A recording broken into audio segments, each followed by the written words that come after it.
So, for example, Yep. let's say if the question is, um, what's your What's your favorite favorite kind of? kind of ice cream? I literally was going to say that. That is Thanks. weird.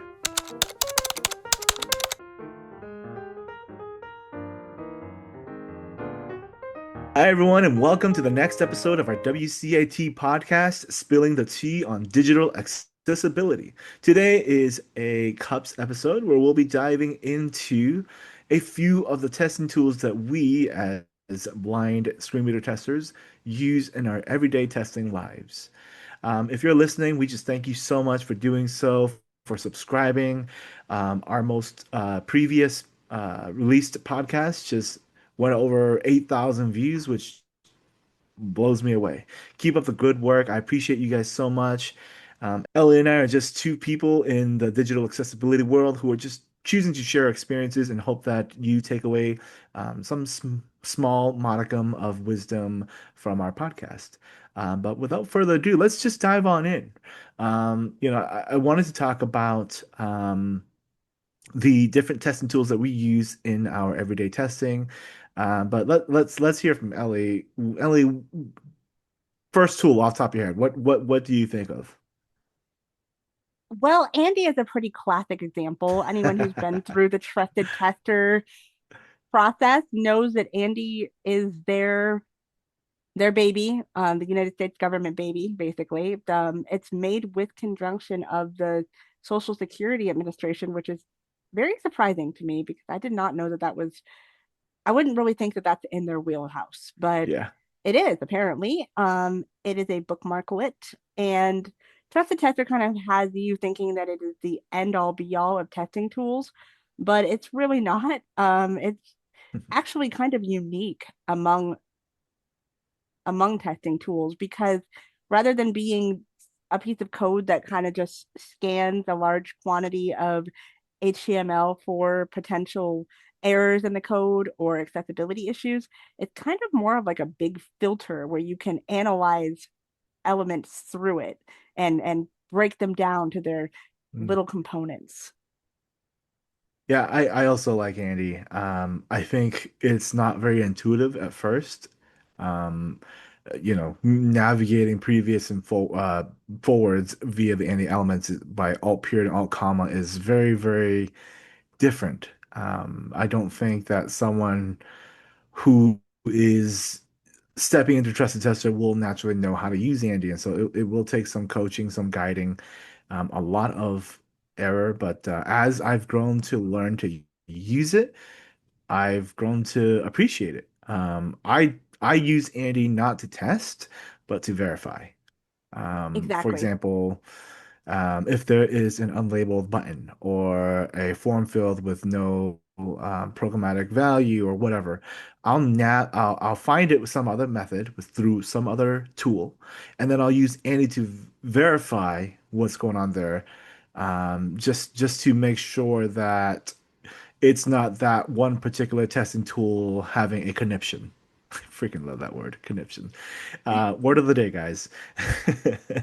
But yeah, Andy is funnily enough meant to be used for by mouse users. So it is a little bit of a learning curve if you're a screen reader user like myself, like Ellie. Um, but once you gain access to it and start to recognize the patterns and the little key commands and how to use it, how to filter by graphics or focusable elements or the structures such as headings, lists, landmarks, live regions, page of language, etc., it becomes a lot more intuitive. Maybe that's just, many, many years of experience talking, but I have grown to like Andy. I think it's a good tool to help validate issues that you find with other testing tools. Yeah, yeah. That's why I like to see it as a filter or like maybe kind of a magnifying glass to examine Mm. something a little closer. I like that it allows you to look at elements that are potential issues as well as every other element on the page just to kind of see, okay, this I know this is behaving correctly. What does a element that's coded right, that's working accessibility wise and functionally and all that, what is it supposed to look like versus Mm. a broken one? ANDI stands for Accessible Name and Description Indicator. So that How do is you remember yeah, that? that's the full name. And its various modules will change the first letter of it. So, for example, the links and buttons module is Landy, and the Graphics and images will become Gandhi, which is yep, Gandalf's son. yeah, This, I make this joke every single time I introduce this graphics and images module because I'm a nerd and Gandalf was my favorite wizard as a kid. And after watching the Lord of the Rings movies, I just think that Ian McKellen killed it as Gandalf, so he's still my favorite wizard. Anyway, Dumbledore has so to be my favorite old bearded wizard, no but Gandalf is a close way. No second. way. You know, maybe Dumbledore from the books, but not from the movies. Yes, book Dumbledore for sure. Yeah, after the first fella left, Yeah, I did not care for the yep. character. Yeah. First actor was definitely the superior actor. But Yeah, for anyway, sure. Andy, Hashtag nerd we moment. this is exactly how we teach class, y'all. If you guys join the CAT program, just be prepared that you will learn a lot about Be accessibility, and prepared. Sorry, yeah, again. you will Sorry. also be in our nerd hour, where we've nerded up together. So Yeah. So yeah, Andy, very easy to use for mouse users. Not so intuitive for screen reader users, but it can help to build a more complete picture as it fills in blanks that you didn't know that were there. yes. Um, I Yeah, think and a it's also limited by the fact that it is only up to because our government is very behind, like every other government pretty much in the world. So it is only rated for WCAG 2.0. It does not go beyond that. You won't yes. find any 2.1 or 2.2 issues with it. Yep. So it is behind. Hopefully they will catch up eventually. Maybe by 2057. You know, Yeah. there's hope. But so Andy, I think a tool that often goes unremarked upon is the screen reader, right? That's often Oh a yeah. great testing tool. But for our program, we when we ask students for the testing tool, we have to have them step into the shoes of a developer who generally does not know how to use a screen reader, and so they've got to log it as an issue found by um, with another tool because dev might not know that G navigates you to that unlabeled graphic on the page with NVDA or JAWS or whatever. Yeah. Um, but So your screen reader may find an issue for you. You might hear something that's off. As a digital accessibility tester, you start to realize certain things, the way certain things sound on a page is almost certainly going to be an issue. So mhm, one of the most common things that you might run across when you're navigating a website is you'll navigate over a button that will just say button. mhm, 90% of the time, that's going to mean that that button doesn't have an accessible name and that an automated testing tool will find it. But your screen reader is what really threw up the red flag for you as for to you. Yep. this being broken. Hmm. Yep. So you use a screen reader to find it, but you verify with another testing tool because again, you kind of want to step into the shoes of that developer and be like, oh, so a developer probably does not know that B navigates via buttons on a web page. So I'm just going to quickly run automation here. Yep, automation found this issue, so I'm going to say that instead because it's easier for a developer to run automation than to launch a screen reader and fumble their way through this page and find this unlabeled button. Yeah. However, there are very specific instances where the screen reader can be the testing tool that, you know, That you log. that you log exactly. Like one I can think of is a classic case where the radio buttons aren't grouped as a group and have a surrounding field set and legend.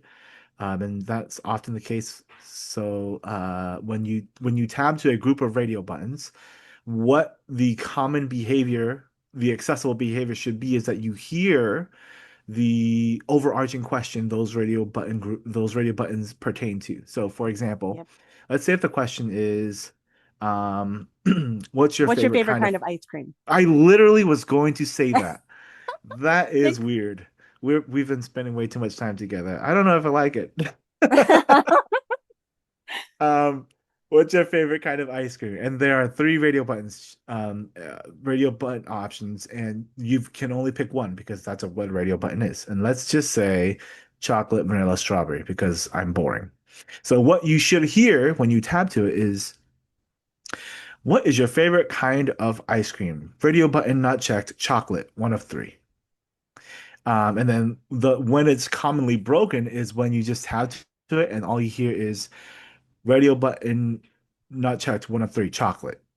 Yep. So you hear chocolate, but what the heck does chocolate pertain to? And so that's a common violation where you can say that the screen reader is a testing tool.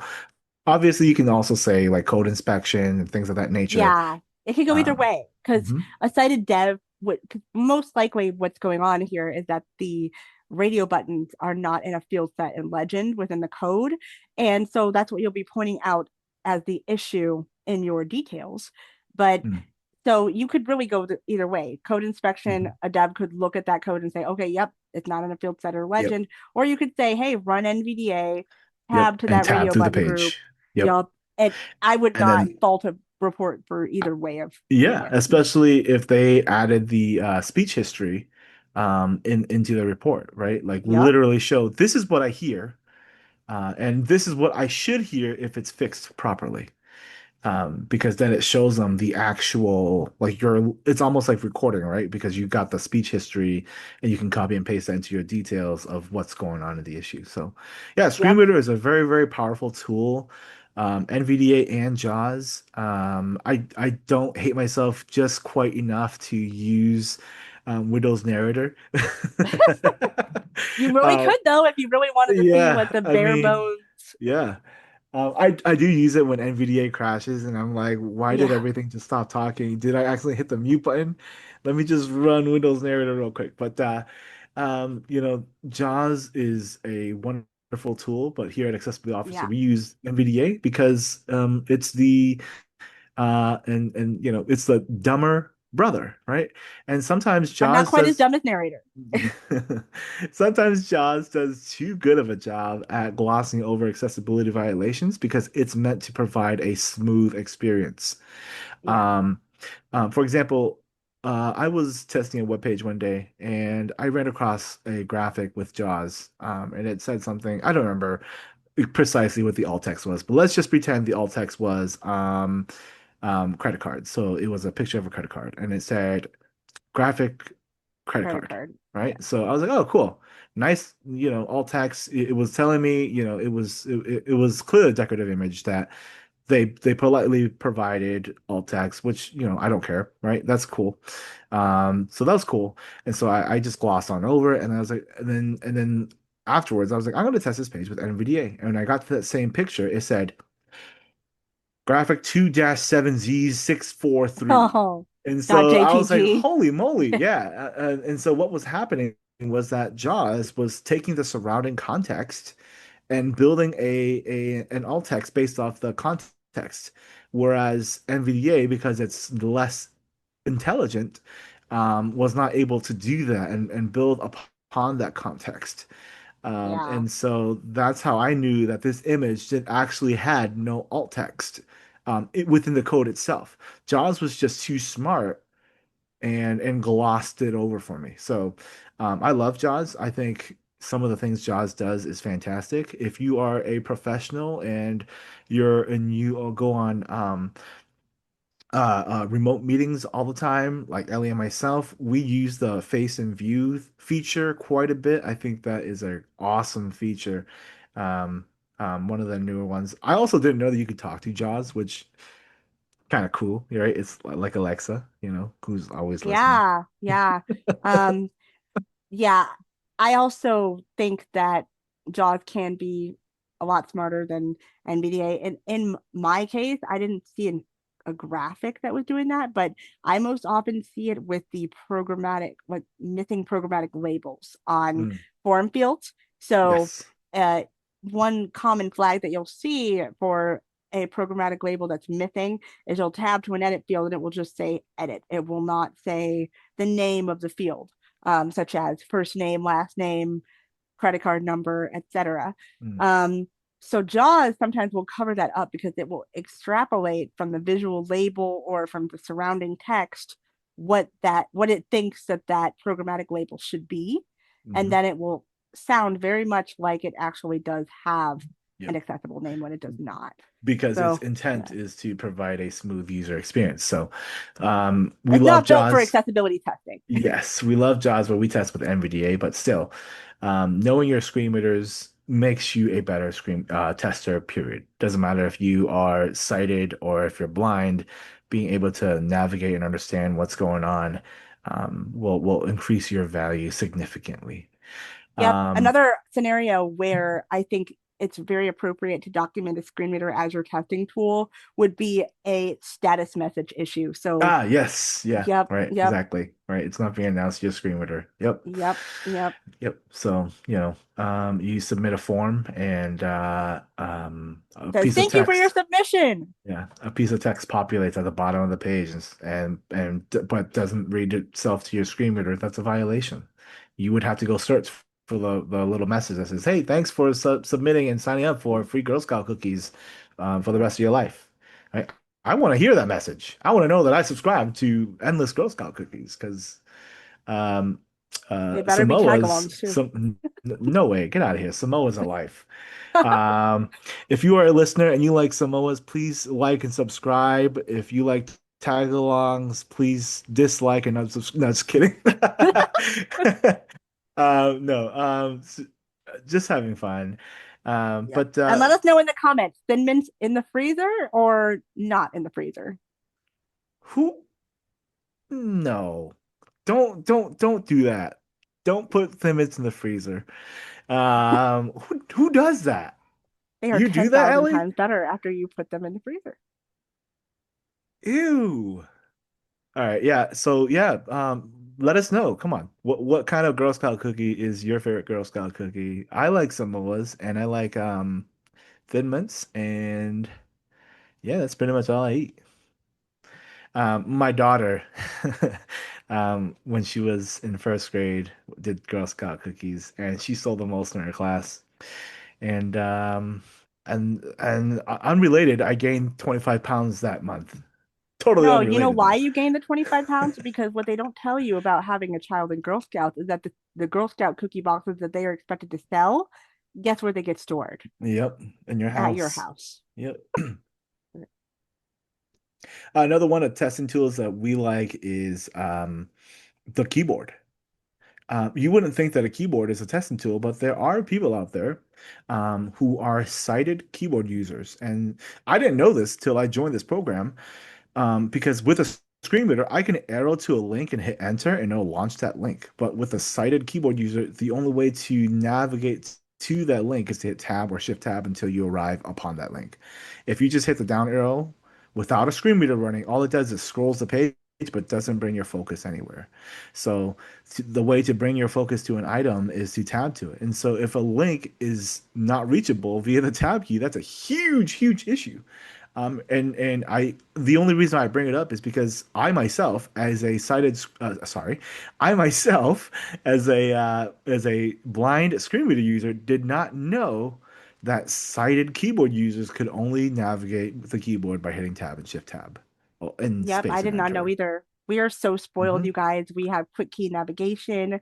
We hmm have things like linked lists and element lists. We have all this stuff that we can do to navigate around a web page that someone who is restricted to the use of a keyboard only, which are oftentimes people with mobility issues, Yep.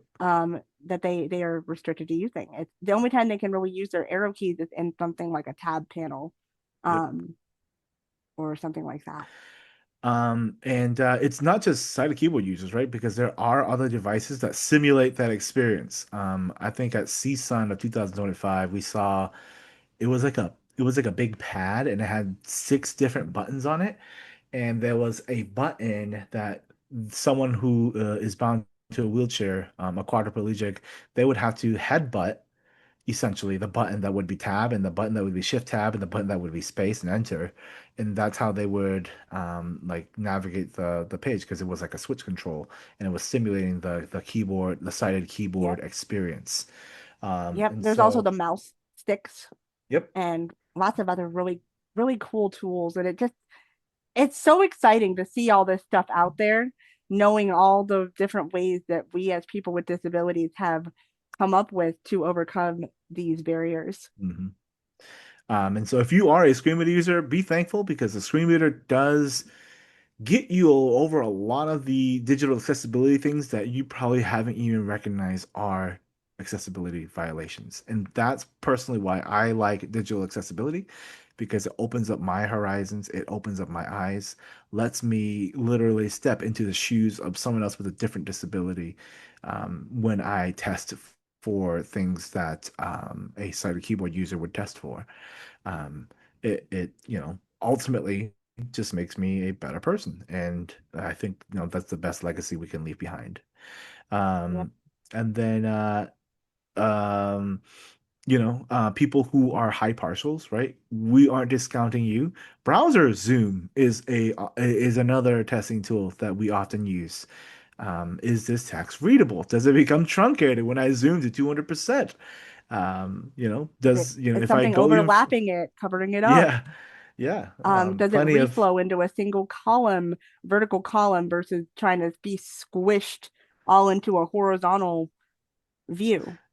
yep, yeah. So, all these things, leveraging these tools, learning your tools, their gaps, the gaps where they're weak, where they're strong, and recognizing when that happens is key. Ellie and I are both blind, so we do use sighted assistants or our AI and take screenshots and whatnot Yep. when we are testing like browser zoom, right? Because our limit is that we have no visual acuity, and so we use AI as a tool to help bridge that gap. And Supplement the need to ask a sighted person every little question. If you are yes. a blind screen reader user who is doing testing, there is a number of different AI apps that are available now where you can analyze images. So you shouldn't have to call up your best friend Brenda and ask her, hey, what's this picture on this web page?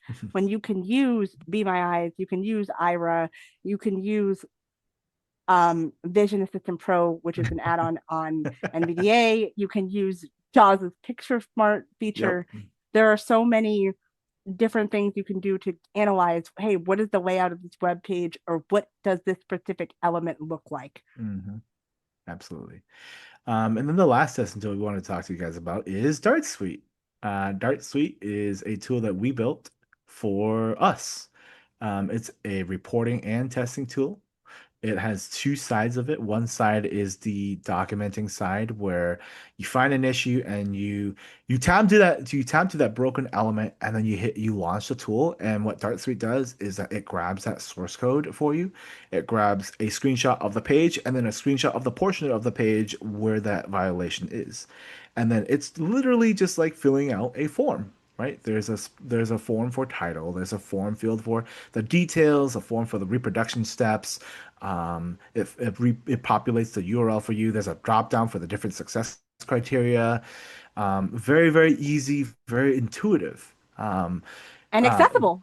and accessible. Because, Yes, guys, that's there what are we like. inaccessible testing tools out there, Yeah, believe it or not. which is hilarious because it's, you know, like, yeah. Um, it's just really, really ironic. And so Dart Suite was built for us, for people who are screen reader users to make that documenting process run more smoothly, more efficiently, and quickly. Yeah. If you are interested, it is an extension on the Google Store. Or you can go to dartsuite.com. It's not SWEET, just FY. It's DARTSuite.com, and you can sign up for a demo account and mess around with it. I think it's one of it's we've been involved. Ellie and I have been involved in its creation since its inception. And it is a baby, so there may be a bug or two, but we're constantly trying to develop it and ensure that all those kinks get ironed out. And then there's another side to DartSuite, aside from the documenting process, which is the automation side. And what DartSuite can do is run an It automated, runs an Axe core engine. yep, it runs a scan on that page and tells you if there are any accessibility violations using the Axe Core rule set. Which, if you're familiar with that, other automated tools like Microsoft Accessibility Insights and they run off those same rules. So I think Wave, yeah, as I believe well. so, yeah. Hmm. So yeah, so there's two sides, and then if it finds an automated violation, you can literally just click add as an issue, and it'll add all that as an issue. It'll create details. You'll have to go and modify those details because they're very, very generic, and obviously AI generated. And so you kind of want to, when you're writing de details to developer, you want to make sure that the developer understands what exactly is going on. So you kind of want to modify that a little bit and make sure that the developer knows, oh, hey, this there's a graphic right beneath this heading right here that has no alt text whatsoever, and you should give it an alt text of Ellie's credit card with the numbers. Ellie, fill out the credit card numbers. Well, it was worth a shot. Um, so yeah, we love DartSuite, It makes our and lives so much easier. Like it every really company does. obviously has its own process for creating issue reports and documenting these things. When B and I went through the program, DartSuite was not a thing yet.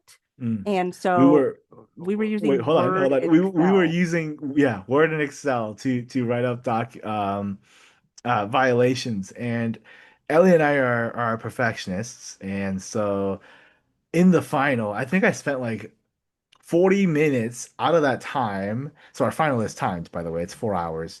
And I spent like, 30 to 40 minutes making sure my document looked pretty. It had all these pretty headers, a nice table of contents. And it was ultimately a waste of time because being pretty did not equate to being a full Finding report. more issues. Exactly. Yeah. Yeah, So, I did the thing where because I was just getting used to using Excel again after a long gap and using it. And I was so nervous on the date of my exam that I put all the information in the cells, but I forgot to press F2 first for mm, each one. So they were all overflowing yes, yep. around into the cells around them. So I had to go into each individual cell, copy, paste it, delete it, and then, put it, paste it back in basically. Yeah, yeah. So That was a took lot of up extra probably time. like 20 minutes of time that I did not Yeah. need to spend on doing that. Yeah, because if you have something pasted copied onto your clipboard that has a hard return in there and you just paste it in Excel, it'll go to from cell B2 down to B3. Yep. So yeah. It makes it look like a holy mess. Honestly, it's Yep. bad. So always press So F2 if you have to paste something with line breaks in it, I guess is yep. my screen reader tip of the day. Yeah. Um, and yeah, and don't do what I did. And use DartSuite because it's a way better experience than having to use Word or Excel. Yeah, absolutely. Um we do like DartSuite. And again, just advise anyone to mess around with it. You can get a free demo account. It's free. It's Yep. relatively painless. I only steal a quarter of your savings. That's it. That's a small little, Just small. that's small. Yeah. You can afford that, right? Just kidding. I was actually doing something called a skills baseline assessment the other day, and part of the signing up for DartSuite, you read through the terms and conditions, and the guy who was signing up for DartSuite, he clicked the checkbox and just clicked it, and he just says, "Nobody reads these anyways." And so as soon as he clicked it, I said, "Now I have your soul." So I think I made him jump because it was pretty loud. But just it's just not funny because no one does read those things. But Yeah. yeah, Dart Suite really, really it's supposed to make the process more painless. Um, It's not a be all end all, but for our company, it works. And if you are a digital accessibility tester for another company or you're contractual, it might work for you. If you don't like your current setup, try it out, test it out, and let us know how it can be improved, what can be better, what can make It it more also really usable. helps you keep your issues that you have found Mhm. organized nicely in one place. Yep, I suck at being organized. I am all over the place. So having that inbuilt system to keep things organized is definitely a huge positive for me. absolutely. You can sort your issues in different projects and um, export all those as a, CSV file with all the screenshots attached, and yeah, it just becomes very, very easy to use and to give sign off to a prospective client who you're auditing. So those are the main tools that we use, not There's a to couple just. other ones be I was thinking about mostly bookmark widths. Hmm. The target size one that we Hmm. use, and then the text spacing Yep. bookmark widths are two little ones that we use. And Yep. then there is a window resizer, which is really Mm. nice. It's an extension for Chrome that allows you to adjust your screen to different sizes. It's not Yep. as accessible as I would hope for a screen reader user. Sighted or high partial testers are going to have a little bit more of an easy time with it. But from what I know from my high partial testing friends, they like that tool quite a bit. Yeah. So there are quite a few out there. These are just the ones that we particularly like and that we use in everyday testing. Yeah, I must admit, I will freely admit that I'm one of those people that will picks the few things that I like, and then it's hard for me to step outside my comfort zone.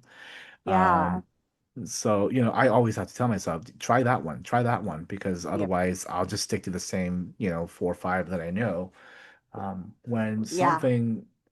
something might just be around the corner that will make my life invariably easier. Yep. So, So if you use a different tool from what we have mentioned, mm, please let us know in the comments what tool absolutely. it is and why you like it, Yeah. because you might just get us to try something new. Yep. I also still think it's just important to keep dialoguing and networking with people in this space and growing each other's skill sets, because we're all doing the same thing. There's enough pie to go around for all of us to have. The sad truth is that most testers have no disability, which is so sad to me, right? You want someone with a disability testing for things that affect people with disabilities because we have that lived experience to know if it's accessible or not. And that's the sad truth. So let's start that change, right? Let's start becoming digital accessibility testers. And if you are interested, the CAP program may be for you. It is an 18-week program. We have a whole podcast episode about it. Um, and we talk about the rigors of the program and then the paid apprenticeship that is offered to you, guaranteed upon completion and passing of the program. If you are a digital accessibility tester and found anything of this, any part of this interesting, please subscribe, share, like. Let us know in the comments who you are, what your favorite testing tool is, and whether or not you're one of those weirdos that likes to freeze your Thin Mints or not. Um, I think on a previous episode, we also had a debate on pineapple pizza. So I love that we all just kind of bring it back to food because food is life. Food Um, unites us all, right? I, I used to, um, I used to date this gal, and she would tell me there's two kinds of people in the world: people who like pulp in their orange juice, or people who don't like pulp in their orange juice. And so, Ellie, pulp or no pulp? No pulp, no chunks in my orange juice. Oh, see, I love pulp. Get out. So yeah, so just so everyone's aware, Ellie likes pineapple on pizzas. She likes to freeze Thin Mints, and she likes no pulp orange juice. So I'm going to Why be do I looking feel like for I'm the more another. reasonable one here? I'm going to be looking for another co-host for the WCAT and WCAT podcast who can agree with me that pineapple is gross, that Thin Mints were meant to be eaten from the Yeah. from the plastic wrap, and that pulpy orange juice is the best. Irreconcilable differences, y'all. There you go. Well, guys, hey, thank you so much for listening. We hope you were able to take away something from this. Please continue to share, like, subscribe. We're just blown away by the engagement we've been getting. I can't believe over 8,000 views on YouTube on one of our previous podcast episodes. That one is I think it's episode number 3 about the 504 HHS Title II stuff. If you don't know, go listen to it, do your research, develop your own opinion. We'd love to just have dialogue with you. It's okay to disagree with me. I would love that. I Yep, challenge you to that. I'm not a smart guy. So I know yep, I'm not the most brilliant, the most eloquent. And so if you can teach me something, that I walk away better. yep. And if Ellie. that episode makes you mad, it should. And instead of just being mad about it, do something about it. Yeah. And if this episode made you hungry, then we also succeeded. We're passionate about digital accessibility because it gave us a career. And that's the end goal. We want to be able to change the world, fix the world, make it better, and also be able to support our families, be able to support ourselves, and just have confidence that to be in competitive employment. I think, there's something much to be said to make your head high when you're working and you like the job that you're doing. So We please want to spend make a time. difference in Yep. this community because unfortunately, some of us are not helpful in the community and they are sometimes a little bit upset with other people's success.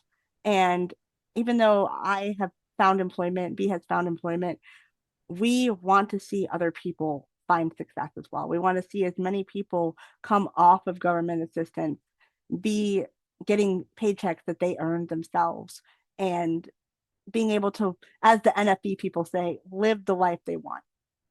Mhm.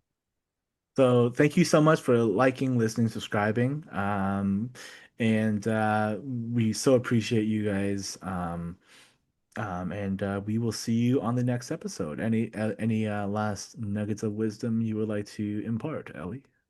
Yeah. So, my words of wisdom for this week, I will be taking myself. And they are don't be afraid to try new things. If you find new technology has come out, maybe a new NVDA add-on that'll help you with your That work sounds a life. little pointed, Ellie. um, a new Why tool, don't a you new tell testing them? Why don't tool. you tell them the background behind that real quick? Which one? NVDA add-on where you were I felt some judgment being tossed my I way. was not judging. I was because okay, when it comes to testing tools and things like that, I am pretty resistant to change overall. So like this is applicable across a lot of things, a lot of things in life. If there's new technology, new tools, a brand new screen reader, like okay, if a brand new screen reader were to drop tomorrow, would you install it? Would you try it? Or would you stick with what you have, Yeah. I think the initial idea is to stick with what you have because it works. right? You might try it for like a day, but you won't stick to it and learns its ins and outs. But what if it's Um, better than JAWS? What if it's better than NVDA? What if it's got magical powers that let you navigate your computer seamlessly and play The Sims? That would be a cool yeah, bonus. yeah, we don't know. So yeah, please do your best and step outside that comfort zone. And we have to tell ourselves that, right? We're not just telling you. We have to tell each other all the time. She's telling Yep. me, I'm resistant to the NVDA add-on that she's renting Vision Pro Access because I'm lazy. And it takes like 2 seconds to generate an API key, but I'm lazy. And so I just don't do it. So she's been trying to nag me for months to do it, and because I'm lazy, I haven't. So I'm telling you. In fact, I'm gonna go do it right after this podcast, and please hold me accountable. More to come that in the next few weeks. Thank you so much for listening, everybody. We so appreciate you guys from all over. I know that we have listeners in Japan. if you're from Japan and you're listening, that is just mind-boggling, and I appreciate that so much. And I just appreciate. I literally do not know how someone from Japan would get a hold of this podcast, but if you are from Japan, I know that there are people out there who have listened. Thank you so much, and the people from the United States, from Canada, any other countries, let us know where you're listening to us from. We want to call you out because we appreciate the word getting out on this podcast. Thank you guys all so much, and you'll hear from us soon. Spill the tea on digital accessibility.